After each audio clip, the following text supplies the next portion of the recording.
Alibasa.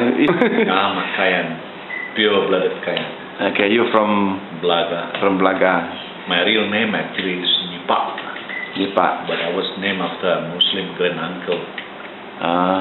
Who was the first cousin of my grandfather. And I was born in the Malay shop house in Blaga town. So I was named after a grand uncle who moved back to Brunei. So I have relatives in Brunei and Blaga. So you're a practicing lawyer in Bitu? Yes, I set up my firm in 1991. I see. Since then I've been practicing law. Yeah. And then you did your degree. Where did you do a degree in law? I went to England and got my degree from Wolverhampton University. Yeah. And returned back to Malaysia, and I did my certificate of legal practice. Then the center was at University of Malaya, and I was called to the bar in 1989. I see. So you are from Blaga. Your home would be in. My longhouse is at Long Majawa, which is below the Bakun Dam. Below the Bakun Dam. Yeah, and in fact, the Bakun Dam site is my ancestors, or my people's ancestral land, of Temuda. I see. How far is that from your home, the Bakun Dam? That, by boat, it takes about 20 minutes. 20 minutes, or very near. I don't know how many miles it is. Yeah. 20 minutes. So I understand that you were involved somehow with the Bakun resettlement process. Tell me a bit about that. Yes. Being a lawyer then, and definitely I was dragged into the scene.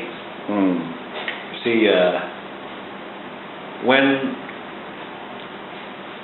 the government announced that Ekran is going to develop Bakun Dam, and with a lot of good things being promised, and a lot of our people gave the authorities the benefit of doubt, and then and many of us, including myself, were receptive to the dam area, and despite the fact that there were apprehensions about the benefits of the dam settlement in respect of the Batang Air, but that was on a small scale. But we believe that when it comes to Bakun, maybe the authorities or the people might have learned a lesson. So a lot of us agreed to the project.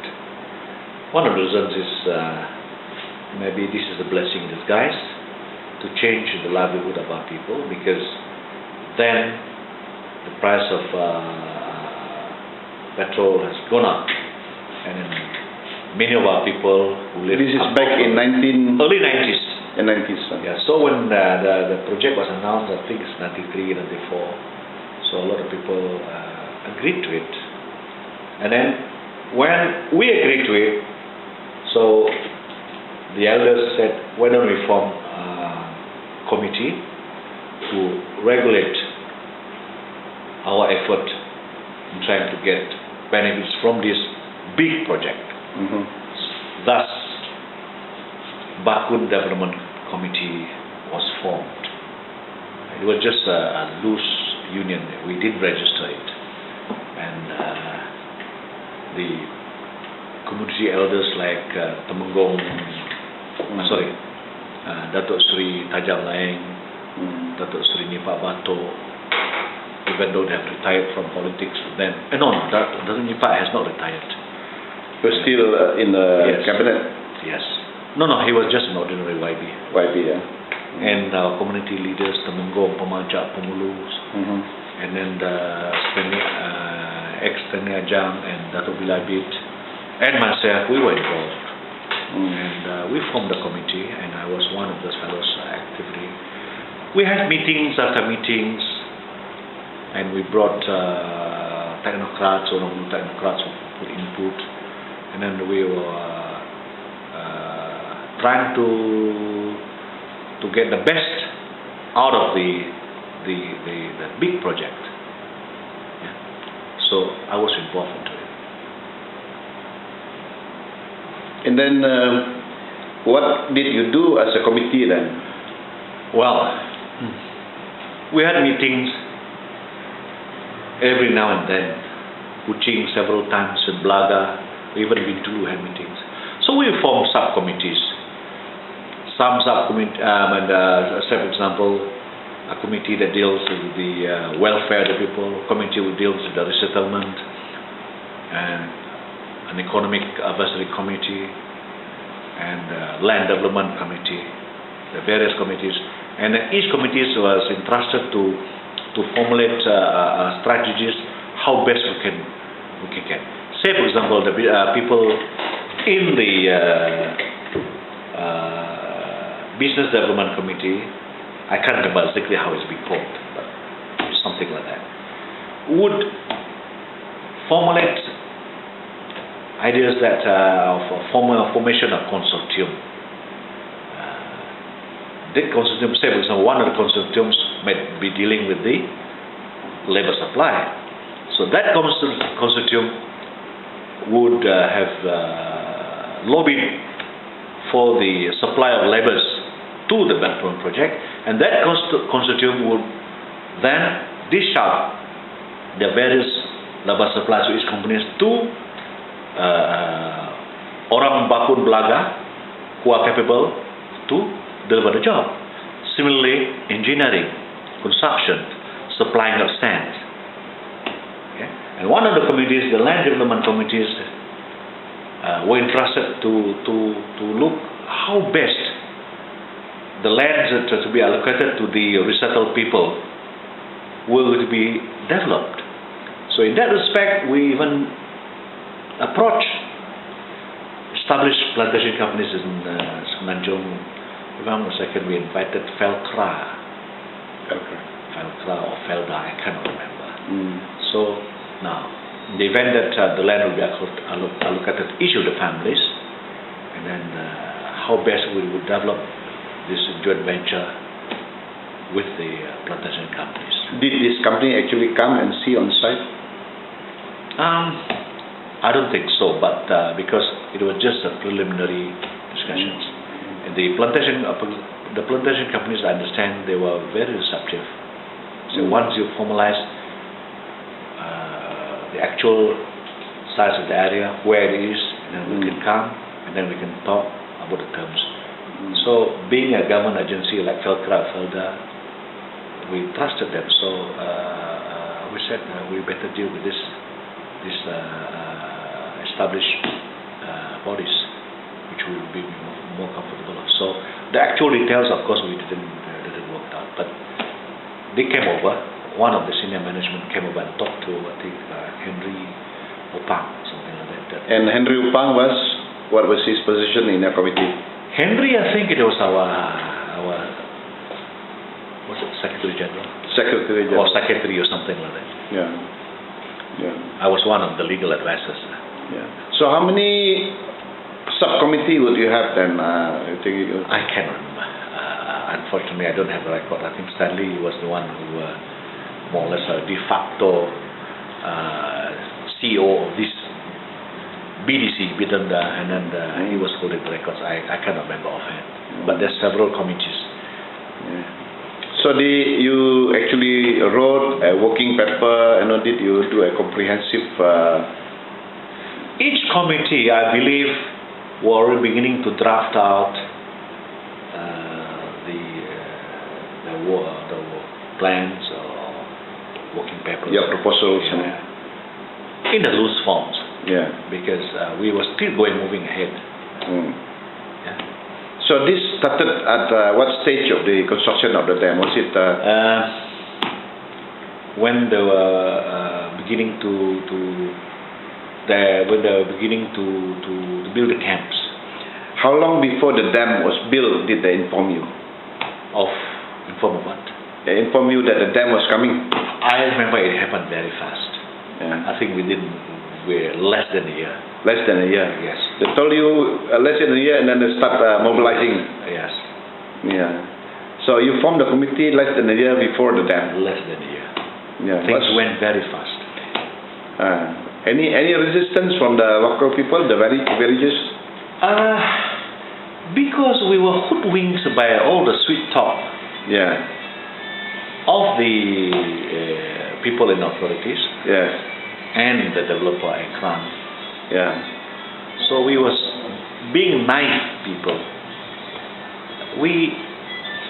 Generally we agreed, except those environmentalists like Mr. Rahman Abin and few of his NGOs. But they were only a minority. Minority. Yes. Yeah.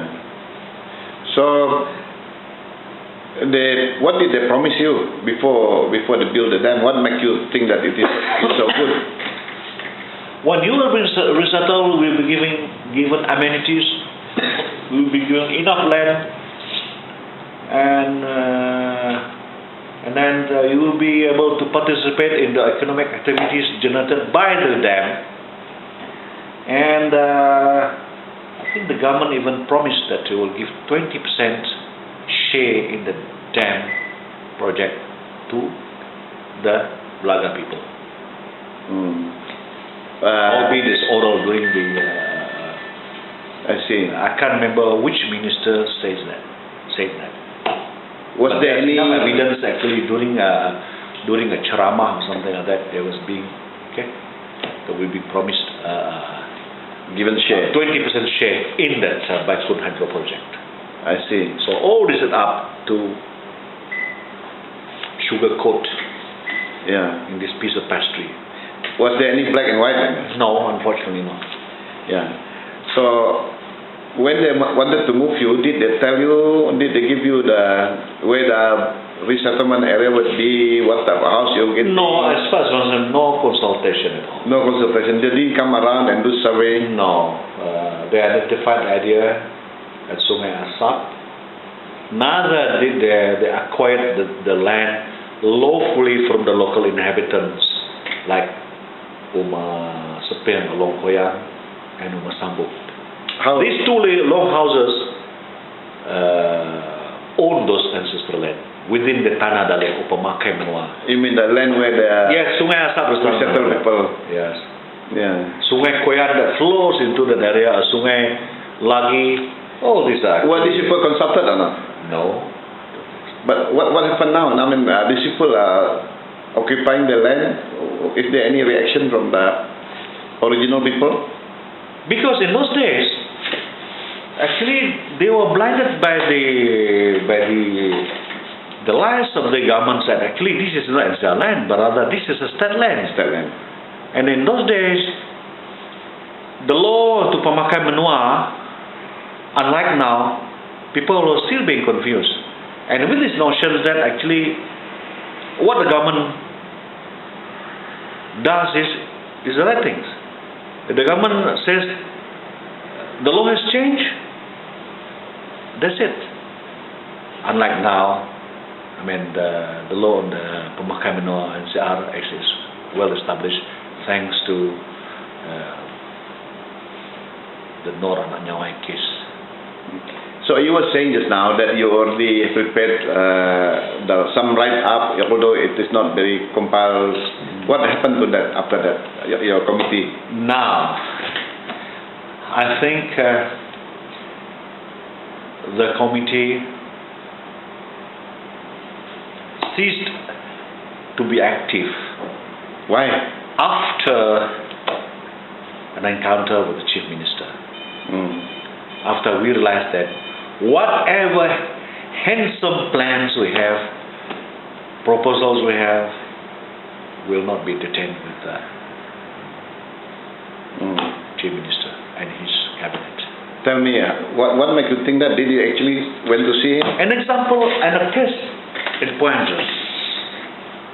when we wanted to meet him. Yeah. So because prior to this we are just planning things in the air. Yeah. So we wanted to meet him and said, this is our proposals, Yeah. the basic proposals. We wanted to hear from him. This is our proposals. So when we met him, we managed to meet him in his office. Yeah. I can't remember what year was that. But This is after the mobilization. the land has already been surveyed. Already surveyed. And I believe the Bakun, part of the Bakun initial job has been done. The camp has been built. Yeah. The longhouse construction, the Sungai Asap resettlement area has been bulldozed. Yeah. And I remember the land survey are really going up to survey people's crops. Yeah. And communal land called Tanah Dareh or Pemakaman Iban. And I think in the midst of that, we met him. Okay, so during that meeting, most of the ketua masyarakat, the Temenggong, the Pemancas, Pengurus, some Tua Rumas, Tua Kampongs, were there.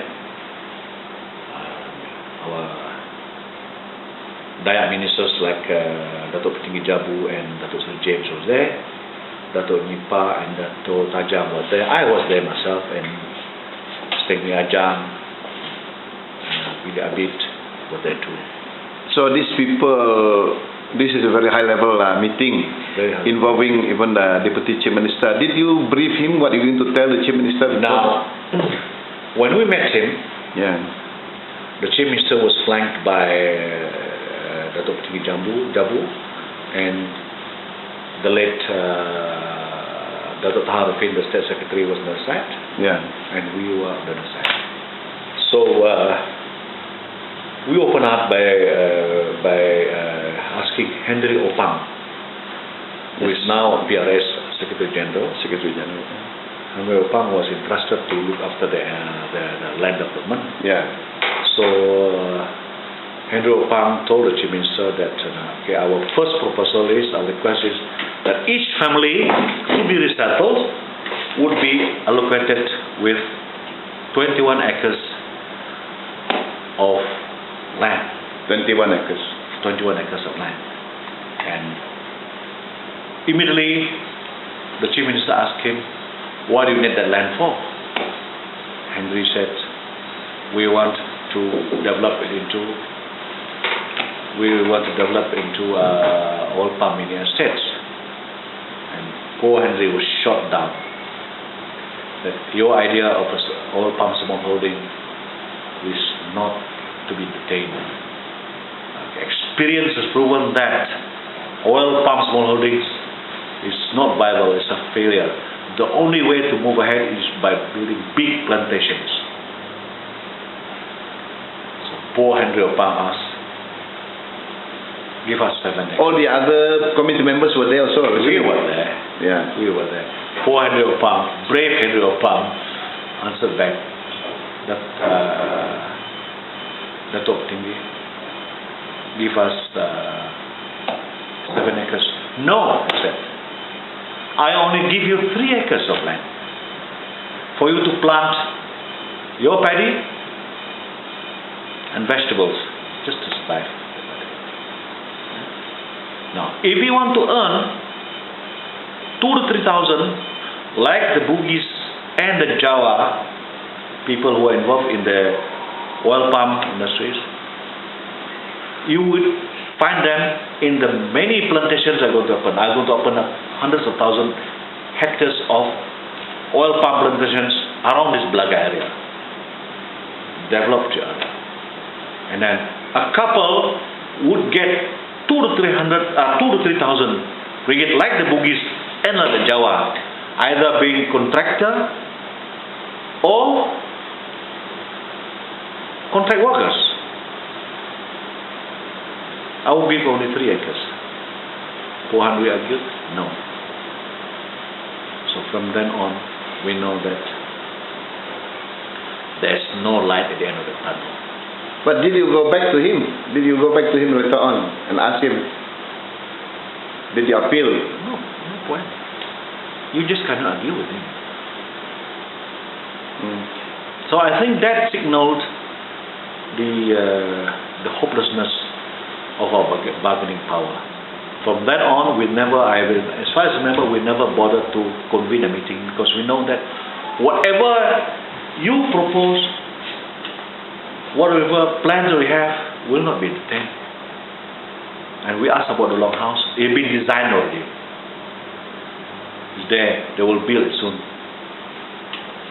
That's what he said. So he didn't show you the drawing? No. So are the people happy with the existing long house that they give? What choice do they have? Yeah, the long house itself is okay.